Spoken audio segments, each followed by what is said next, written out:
All the leaves are brown, the leaves are brown, and the sky is gray. Yep, it's hard to believe it that it's June, but this is June. This, whatever this is. How y'all doing this morning? My friends and neighbors and colleagues and fellow explorers. Ooh, doggy. Morning. Morning, dog. It's Monday and we're out for a walk, which means it's time for me to open up the vaults inside my brain and entice and educate you all with whatever is going on, which usually means I'm addressing the latest tabletop role-playing game controversy. And this week it seems to be dice fudging. Dice fudging has come up once again. Should the DM fudge dice in order to facilitate the story going in a specific direction, or just let the dice play what they will? And if the dice lead to bad things happening or good things happening, well, that's okay, because you're just playing it as it lies. So there's a lot in that, the dice fudging thing to unpack, I think, right? Because if we talk about that, then we're talking about the idea that the DM has a preconceived notion of what they think should happen. And if it's not happening, they're fudging the dice to make sure it does happen. So, railroad? I don't know. It definitely seems to be brought up in this latest incarnation of this argument. And we haven't had, this isn't the first time we haven't had this one. And my response will be the exact same. It's always been. And if we go back to the very, very, very first incarnation, the OG himself, Gygax, was even talking about dice fudging in the very first production of this hobby. You know, there's the old quote that the only reason a DM even needs to roll dice is because they like the sound. But even Gygax talked about, you know, fudging dice or whatever in order to make things go a certain way. So is it okay to basically, as a DM, cheat in the player's favor, or in the situation's favor, or in the bad guy's favor? And the weird thing is, it's just such a pointless argument. When it breaks down to it, it's utterly pointless, right? Because you're the DM, you're God.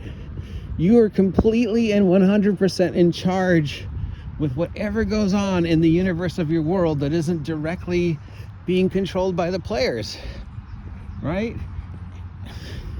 If you want something to happen, it happens. If you don't want something to happen, it doesn't happen. You don't need dice. You can just simply say, yep, that happened. Or, yeah, no, that didn't happen. You have the ability to raise or lower difficulties at a whim. You can, you know, toss in an extra 20 points of damage if you want to, or save a player if you want to. It's completely up to you. The end game of what happens in each session and what you decide to add, subtract is totally at your whim, which is a good thing, I guess. I mean, right? It's a bad thing also. I mean, it's just sort of a nebulous concept that seems to have been driven far too deep into the dirt, but apparently we need to talk about it again because there's a couple videos about it out there. So I think it's pointless to say yes, the DM can cheat, or no, the DM can't cheat. You're the DM. Oh man, I only rolled a 7, but I really want this attack. Oh, you know what? My bad guy got a plus 23 this round. I don't know. It's, you know, we don't know what's going on in your brain. We don't know what you want. It just happens if it happens because it happens. Good morning. Playing, you know, play it as they lie is another pointless concept. Whatever numbers on the dice is pointless because you could just, you know, increase or decrease the odds in your head. So it's really not a matter of can the DM fudge dice, should the DM fudge dice. It's like, of course you can. You're fudging the rules all the time. It's when and how, you know, and when you shouldn't is more important. And obviously, I think if we go to the top of the when you shouldn't pyramid, it's hand in hand with railroading, making sure things happen the way they have to happen in your head or according to the adventure, and you're going to make sure that everything happens that way that happens. Oh, there's absolutely no way you could have changed the outcome of this fight, no matter what you did to the NPC, because I was going to railroad the fight and I knew it had to end a certain way, no matter what. That is the wrong way to do things. Absolutely, positively, 100%. The DM who shared that with me was completely wrong. Yeah, no, that's railroading is the worst way to fudge dice. To just say this, nothing they do is going to change the outcome, and I will fudge the dice to make sure that this outcome is, is a fixed point in time. Nothing you do will change this, no matter what you roll. You roll a natural 20 and back it up with a second natural 20. Doesn't matter. That's the worst possible way to do dice fudging. That's the absolutely no, you should not. The whole game is built about the randomness of, I don't know what the players are going to do. I don't know what the DM's going to do. I'm not going to just go in and say that they can't change things, that I'm railroading them, because I don't know what they can do. And they might do something that totally takes the game in a new, exciting direction. So that is absolutely the worst way to dice fudge. And the one that they are trying to advertise that everybody seems to be against, of course, is the dice fudging to make sure nothing bad happens to the players. Because if the players are having a bad time, they won't want to play. If you kill their characters or whatever, then that's just, you're being a bad DM. No matter how stupid they are, you provide the safety bumpers to make sure that nothing really bad happens to them, and you fudge dice to make sure your bad guys always lose. Yeah, that's also the wrong way to do it. So the two extremes, making sure your bad guys always win or making sure the players always win, is not how to dice fudge. Dice fudging should be used to probably just emphasize cool moments, or emphasize things where, I don't really want, It really should always be more in the player's favor than your favor, because you don't need to fudge your dice. But you could add or subtract bonuses for when the players do something that the rules don't cover, or is cool or dumb. That's when you might want to throw in some modifiers in the positive or negative direction. Oh, hello. Are you lost? Okay, so the best example I can think of, the example I use all the time, is when I was running a 5e game a couple years ago, and I had a player who hadn't really ever played before, and they wanted to do something with their character that just wasn't covered by the rules. Now I could have simply said nope.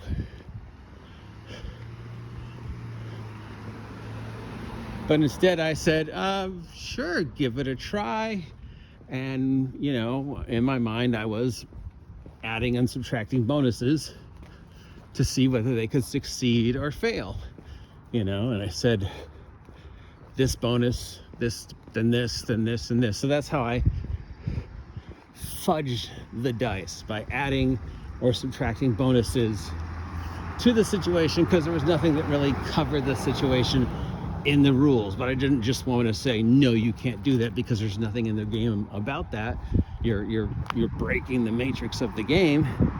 So that would be a good example of dice fudging.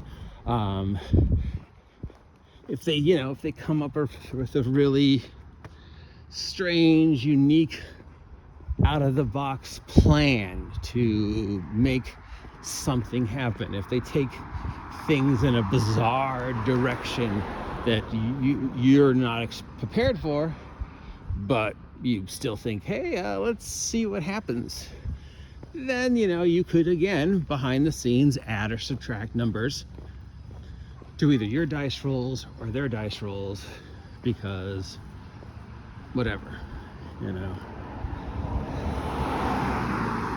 It seems like I've just said this so many times.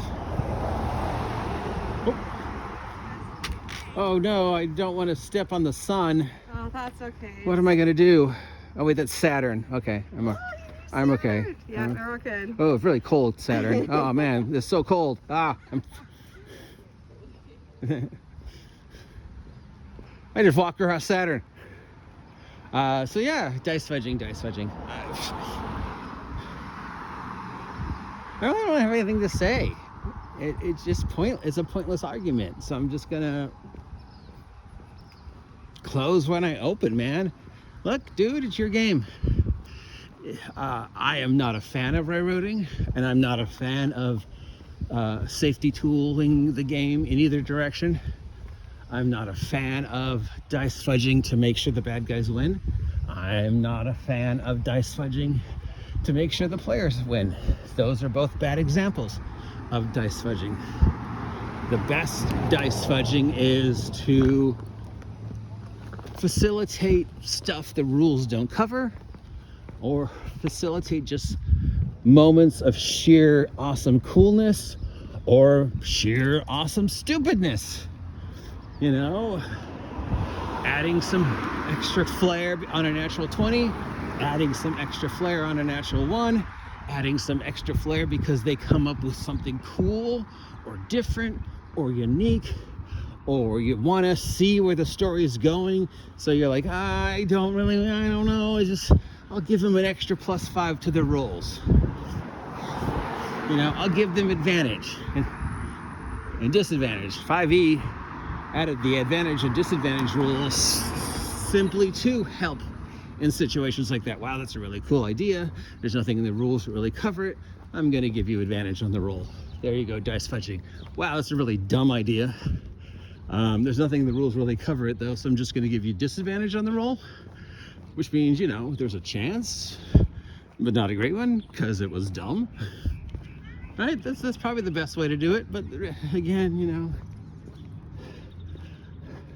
I think the thing we never want to see is the players fudging their dice, right? But if the player can outthink me and create a situation where I'm like, wow, you've taken this in a direction I wasn't prepared for, then sure, I'll toss some extra bonuses or minuses into the pot to see what happens. But at the end of the day, I don't need to fudge dice as a Dame Master. If I want something to happen, it's gonna happen, right? If I want to kill you, you're dead.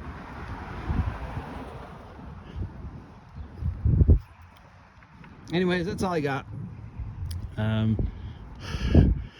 Which means, considering where we are on totally pointless topic bingo, Orcs or Races is gonna be next. So yeah, all right, take care.